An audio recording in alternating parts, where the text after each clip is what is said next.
yes, we need to take all this in. This is new. It was exciting. And you know what they did? They went out there without shoes, without clothes. They had no clue. And little Mason came in and says, my hands hurt. I said, figure it out, son. We had 3 snowfalls before spring came, and it was exciting. And I remember taking the kids to school one morning in my van, it's fishtailing, and it was going through the streets, and it was so neat. And then the thing just a week before we came, we had a yard sale at our home in California. I just couldn't believe the transition from having a yard sale in my front yard to my yard being full of snow and covered. But our whole transition here has been sweet, and I know it's the prayers of God's people. And I can't thank you enough for that. I'm going to share a few thoughts on my testimony and just tell you a little bit about my background and the journey God has brought me. I was born in the small town of Pembroke, Massachusetts. I have 3 siblings. I'm the youngest. And one thing unique about my home is that I grew up in a home that my mother was deaf. She couldn't speak from the age that she was probably 5 years old. How she became deaf, we're not sure. Probably because of a high fever, but she became deaf. And we grew up in a home where I had a deaf mom and a hearing dad. And really, it was my A language. I learned how to sign. I could talk with my hands before I could talk. When I was in the 2nd grade, I had to learn to speak correctly. I remember my mom always said vacuum for the vacuum, so I thought it was a vacuum. My mom would say, instead of take your shoes off, she'd say take your feet off. Now, really, she wouldn't verbalize this, she would do it in sign. We say beef stew, she says stew beef. Everything being opposite, I just thought it was normal, and it probably wasn't until I went to kindergarten that I knew my mom is different than everybody else's mom. I'm telling my mom what time to pick me up after school, and I'm telling her what the teacher's saying. And up until I was, about 5 or 6 years old, I was calling and making her doctor's appointments and talking to people that would call the house, and I would be translating. But that's all I knew, and that's what we grew up with.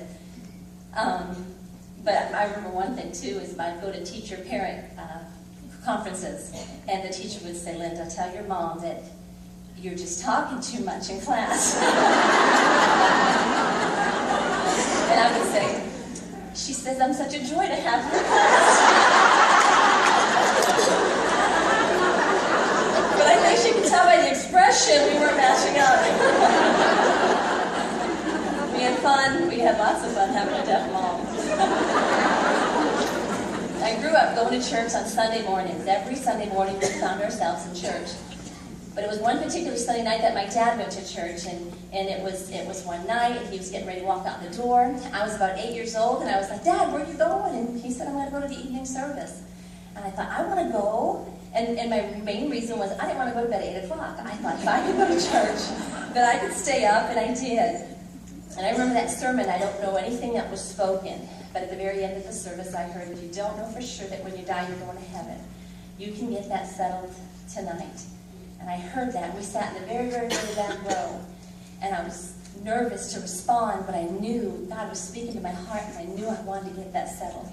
I didn't want to live another day not knowing, and my dad's head was bowed, and I got around him to walk the aisle. And the emotion that filled my heart to know that I'm going to get this settled. I don't have to wonder that heaven can be my home, and it wasn't going to be a mystery.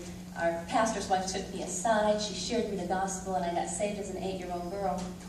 I can't tell you that I grew leaps and bounds and all through my elementary years.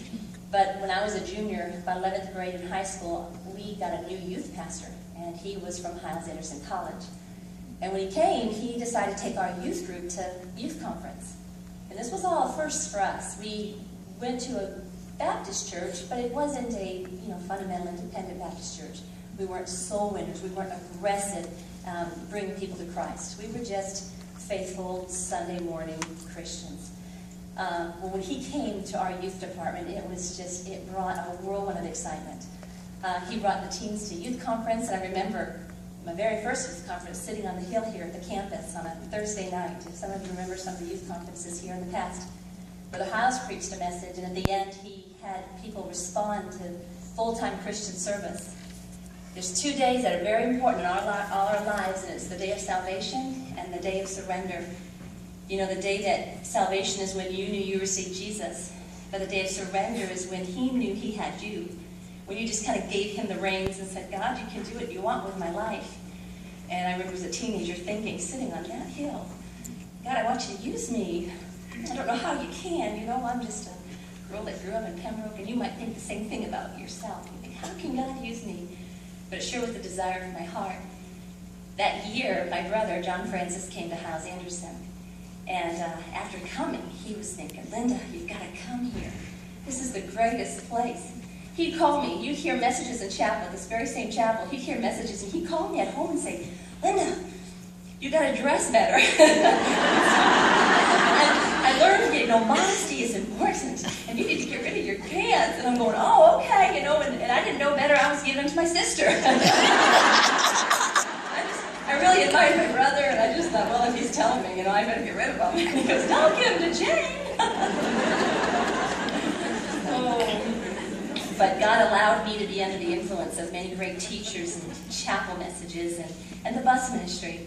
I remember riding the buses to Chicago and sitting down in my seat many, you know, early mornings on a Saturday and a late night on a Saturday night coming back to the dorms. And on the way to Chicago, and we'd have the spirit leader singing, and we'd be looking out the windows and singing, people need the Lord. And God got a hold of my heart for people. You know, I just kind of got beyond the end of my nose. Life wasn't just all about me, that there was a world out there that was dying and going to hell without God's people being aggressive and bringing people to Christ. Bringing teenagers and loving on them and showing them that there's a better way, that God loves them, and that God could love them through me and love them through a lady bus worker. And it just changed my world. God got a really hold of my heart. And really more ways than one that year, because that was the year I noticed John Wilkerson. We had dated about 2.5 years. And then in 1989, he asked me to marry him, and we married that August. He proposed to me, but when he asked my dad if it was okay that he could have my hand in marriage, I had 1 more year left of college, and this is what he asked my dad. He said, Brother Francis, if you let me marry her, I'll take care of her, I'll take care of her last year of college. And he said, it's a deal. I said, Dad, was there no money? So we got married that year. He was finished. I had 1 more year of student teaching. He taught at City Baptist that year, and we just really enjoyed living my last year here. That fall after graduating, we went to Long Beach, California. And that was when the Lord brought us to our first ministry. I found out I was expecting after going to California, and our firstborn, Tyler, was coming in February of that year, 1991. And what a joy to think that God was going to bless our home with a child. And that first year, it was just exciting. You know, I'd never been a mom before. I used to think that, you know, it was my mom's responsibility. She's supposed to love me. I had no clue the love a mom could have for her child. I remember Tyler, he slept so much. You know, a newborn baby, they sleep, I think, 23 hours in a day. And I would just, like, hit his nose, trying to get him to wake up. And like, play with me, you know, wake up. But there were sweet years. Less than a year later, I found out I was expecting again, and I was so excited. I thought, Tyler's going to have siblings. This house is going to just be filled with baby toys and rattles, and he's going to have a brother or a sister. But it was just a few months later that I had a miscarriage. And I thought, oh, this is tough. And I didn't understand. And some of you have experienced that same heartache. You know, think that you might bring a child into the world and the expectation that it comes with. And with my first miscarriage, I tried to make sense of it in my own mind. I thought, well, the doctors would tell me something probably was not right, and it's nature's way of taking care of the situation. And my heart was broken, but to an extent I accepted it. And then about 6 to 9 months later, I found out I was expecting again, and of course the joy returned, and I thought, oh Lord, you're going to bless our home. And only to find out in just about 4 months, I miscarried again. And it was hard, you know. And then about, I don't know, within a year, I found out I was expecting again, and I started counting the days. If I could just get past the 12th week, I'd be okay. I started, you know how it is when you find out you're expecting, you start thinking, how's it going to fit in our home? You know, is it going to be a boy or a girl? What are we going to name them? We start thinking, I better start eating right, and And then you really can't wash the smile off your face. You just want to tell the world that you're going to have a baby. And it was exciting. But then again, in a few short months, my body would reject the pregnancy. And this happened several times, back to back, and I soon found myself in the ER room with no baby. And I wish I could tell you, ladies, that I trusted God. I wish I could tell you that I didn't doubt God's love for me, but that time in my life was a huge challenge. I remember my husband praying with me at night, and he just prayed, Lord, help us to learn what we need to learn through this. And if we haven't learned it yet, Lord, just keep pouring it on. And I thought, how could he say, keep testing us, keep trying us? And I thought, he's not feeling a baby in his body. I thought he just doesn't understand what it is, because from the very first day of conception, you anticipate a baby to come into your world. And I did. I wanted to learn everything God wanted me to learn. And it came after 5 miscarriages consecutively in a 5-year period. I remember thinking during that time, God, I think you just want me to trust you with all things. I think you just want me to keep my palm wide open and to say, what you give me, I'll be glad and I'll feel so blessed. But what you take, I'll bless the name of the Lord at all times. That I'll trust you, because so often we're prone to say, mine. Baby in your body, you're like, it's mine. You think your car, your vehicle, your home, your husband, he's mine. But the truth is, ladies, nothing belongs to us. That every good gift and every perfect gift cometh from above, with whom there is no variableness, or shadow returning. God reminds me that he is helping me each and every day, and I really think that in the time that we lost our 17-year-old boy, that when Tyler came into our world and only left 17 years later, that God was helping me understand that Psalms 115:3, but our God is in the heavens, and he hath done whatsoever he willeth. God continues to teach me that his mercies are new every day.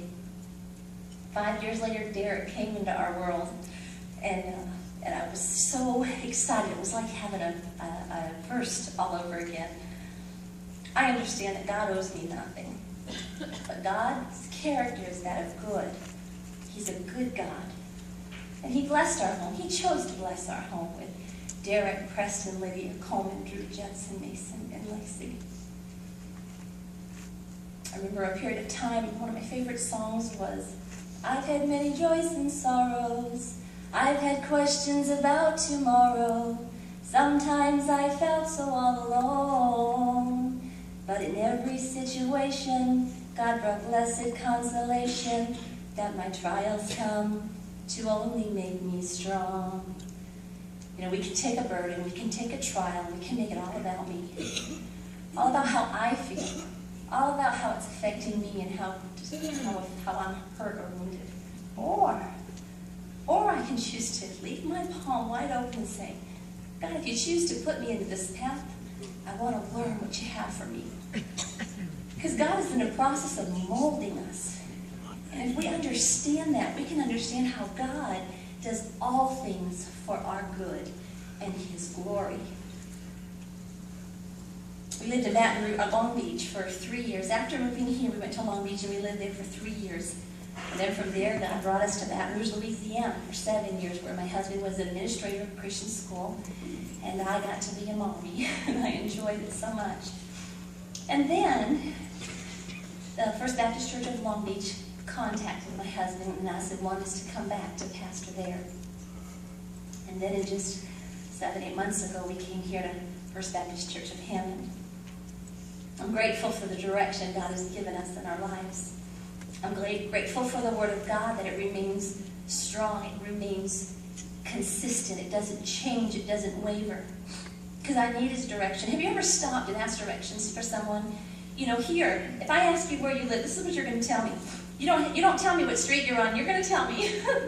You're going to go down this way, and then you're going to turn at the yellow house. And then after you turn about 300 yards, you're going to see a big tree in the driveway of this neighbor, and there's going to be a milk truck. This is how you're going to tell me how you live. That doesn't help me, ladies. Tell me I live on this street, and then I turn here. And if you live in the country, you're going to say, come around the corner, and you're going to see this big oak tree, and there'll be a dog tied up to that tree. helps me to know streets, and even better, a GPS. I remember when I was a child, we had AAA, and we took a trip from Massachusetts to Florida, and my dad sent away for a map through AAA. They gave him he sent for a trip, and he got a map in the mail, all folded up tight. He opened it up, and it said point A to point B. And we were taking our family on a family vacation, and the map was all mapped out. I mean, this is back in the day. And that's how we mapped out our trip. It wasn't like, open up your little iPad or your iPhone or your cell phone and figure out where you're going. But all through life, sometimes I'm looking for that AAA map, and I want to be able to map it. I want to be able to see, point A was leaving college and going to point B, where we went to serve at Long Beach and to Louisiana, and mapping out our whole life. And then two, sometimes if you live in an itty-bitty town, you'll go to this little country store at the corner, and you'll say, I'm looking for the McDonald house. And they'll say, oh, it's just down the street here a bit. And he'll say, well, let me just come show you. Let me get in. Or follow me up the road. I'll show you where you're going. And I find in life that in this process of direction and changes that life brings, that God has been the ladder for me. He's kind of like just gotten my car and taken me where he wants to go. Early on, I think, I just want a map. I just want to see what my future has. I just want to know. And God says, let me just get in the car with you. Let me just show you right around the bend. I'll show you where you're going to be and where you're going to go. And I'm going to lead and guide and direct you. And that's what he's done for me. And he's telling me, Linda, follow me. It's been a journey. And with each step, he's teaching me, he's guiding me, and he's stretching me. Have you ever felt stretched? Don't you love being in your comfort zone? I do. To be stretched is painful sometimes, but you feel it. And we need to be stretched. We need to get out of our comfort zone of familiar ground, you might say. I never understand the whole concept of giving until I married John Wilkerson. I wish I learned it early on, and I encourage you as a mom, get your children to understand giving. It's a little bit easier when they know. I was so blessed in recent days. My husband often reminds the kids, if ever they get something extra, make sure you give to the Lord. Make sure you're generous. God is so good to us, and reminds them often. But without prompting, on this particular Sunday night, and they do it often, but God caught my eye, and there's probably at least 5 of them that had their envelope, put their offering, signed it, put their little name on it, and they all dropped their envelope in the offering plate as it passed by. I can't tell you what that does to a mom's heart. Teach your kids when they're young that every good gift comes from above, and that God has given us, and that He's too good to withhold any good thing. This tonight is really just a business meeting. When you go to a WWS meeting and it's a business meeting, to say, what are we going to do for worldwide evangelization for the next year? What part do I have in this? What part can I play? Where can I give? Where can I be stretched a little bit more? How can I encourage and give and love? Giving really grows your faith.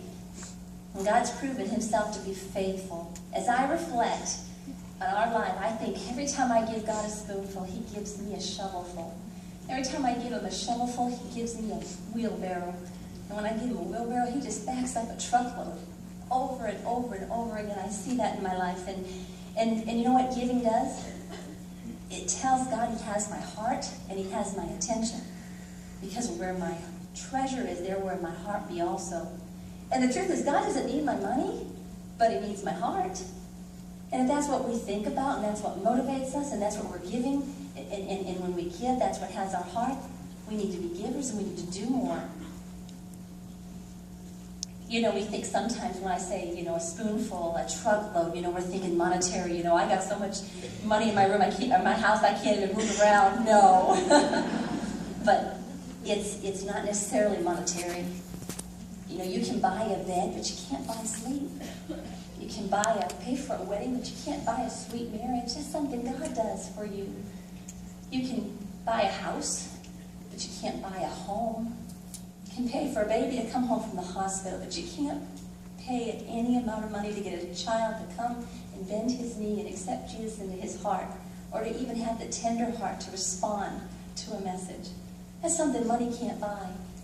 But that's something when you give your heart, when you give your treasure, your heart follows. God knows he has your attention. And God meets your needs above and beyond what you could ask or think. Sometimes we're thinking, okay, God, I just gave you this much, and you're looking for the check in the mail. It doesn't always work that way. It's God gives you. The Bible says, but my God shall supply all my needs. Ladies, you're going to need wisdom above your years, above your knowledge. You're going to face some lonely days that only God can bring comfort. And he'll do that for you. You're going to need strength when you're weary. There's times in your life that you need to be strengthened emotionally. You know, your inner man is wounded. And that's when God comes in. It's because God has your attention. And why does he have your attention? Because you're seeking first the kingdom of God. And he does that. Sometimes we don't even acknowledge it. You know, we just walk through life thinking, I've got to have, I've got to do, I've got to be. And God has blessed us over in abundance. And he's meeting those needs through situations that you just have to stop and think and can understand what God's doing. Only God. Hebrews 10:24 says, and let us consider one another to provoke unto love and to good works. I want to encourage you to provoke and to encourage each other. When I got this morning, I went to a WMS meeting, the European Circle, and it was a blessing. I was encouraged to love and to do good works. I was encouraged to fill out a card for a missionary family that's far across the world, and that when they get a card with some signatures, and they might look and say, oh, I know her, or this means, and you pin a little note, or you send an email, and what would it do to encourage worldwide evangelization? If every one of you took your pamphlet, this is gold. You have current addresses, emails, phone numbers, kids' names, birthdays. You have something so, just a wealth, that you can do so much more if you just open your heart, extend a little bit. It's not asking much, but how you can encourage someone across the way. I want to encourage you to get involved if you're not already in a WMS meeting. Do your part, play your part, stretch yourself. Don't get stuck in once again, in our comfort zone. I want to also tell you something on a personal level. Between a husband and wife, we provoke each other. I've done my share of provoking, trust me. It's not always been good. But I want it to be good, and I want to, show love and encouragement. Like with my husband, I know in our church in California, we would have missions conferences, and we would be encouraged to give more, to do more. We look back in the past years and how we've given this percentage, and then each year we've encouraged, we've wanted to give more, and we've done more. And truthfully, in the back of my mind, I can't see how it's all going to make sense on paper. And in my spirit, maybe, or my body language, I want to think, how is this going to work? But if my husband is encouraged, and the Holy Spirit's gone before and provoked him to do something greater beyond what I can see or think, then how terrible it would be for me to go, huh? What? How are we going to make, honey, look at the papers, it doesn't make sense. And God says he's going to care for us and take care of us, and we're going to act out on faith. Oftentimes, now you guys might notice this now that I'm telling you this, but my husband, knowing sign language, he's at the pulpit Sunday morning in his chair, and if we catch eye, he'll sign to me.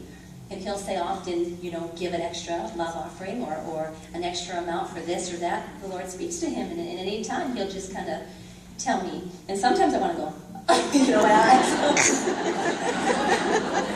and I'll think, you did not say that many zeros. but what does that say to him? Am I encouraging him when I'm going, I can't see you? I don't understand. But God brought a husband and wife together for an eternal purpose.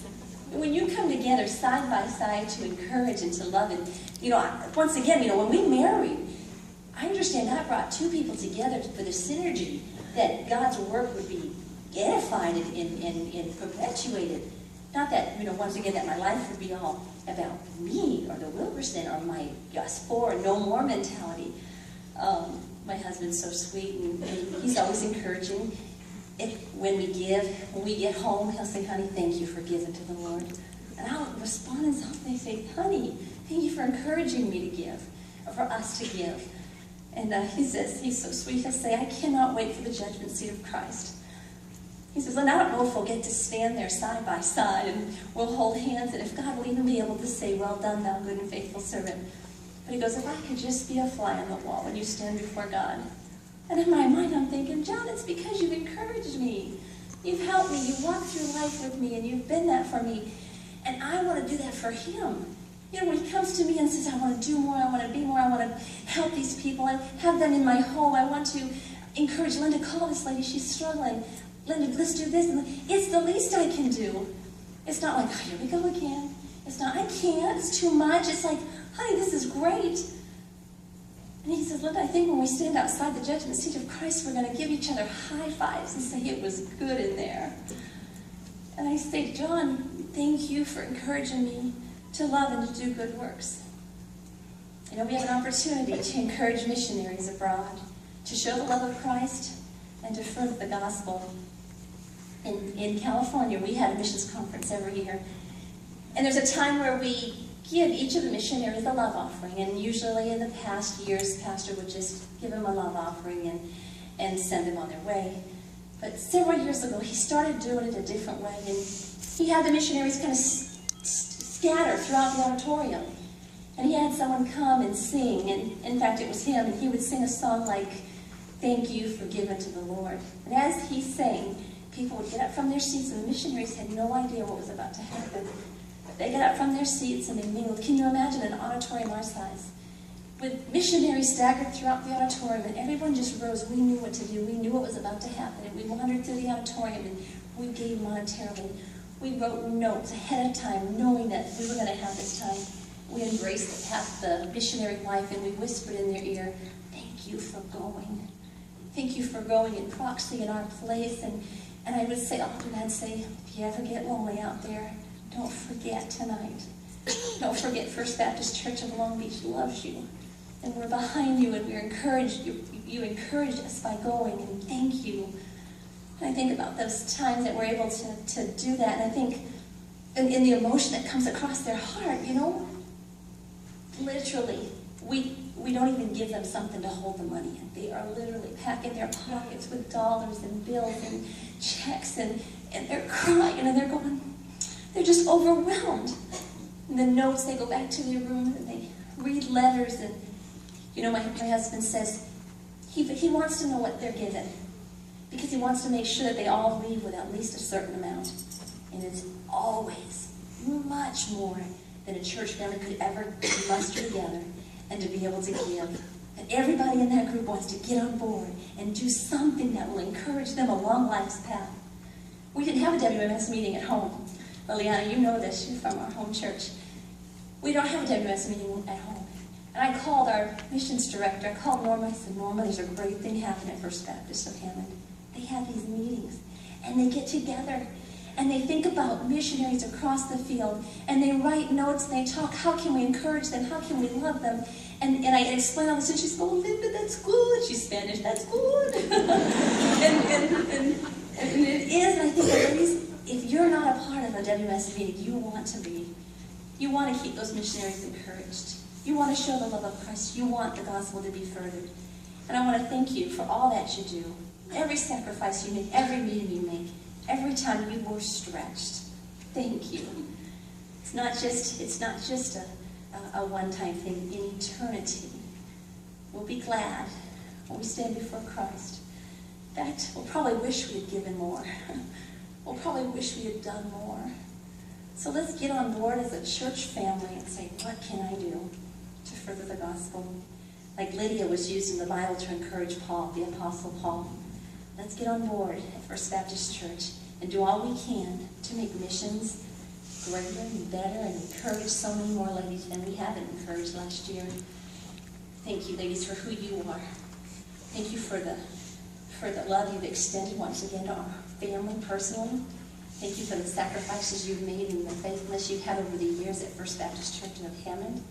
Thank you for all that you do for eternity's sake. I love you. I don't know how many times I'll be able to come before you and speak to you, but please know my heart. Please know I have a great sense of gratitude, a great love that God's given me for each one of you. When you hurt, I hurt. When you're happy and excited about something, I'm thrilled. Some of you are married to your pastor. the assistant pastor. You have a Sunday school class. When my husband pillows his head at night, and we talk about you, it's all good. And we pray for you, and God brings you across our heart and our mind, and we pray for you. Please know that you're loved by your pastor and his family. And we're indebted to a great God that, once again, every good gift and every perfect gift cometh from above, and we never, ever forget that. Thank you.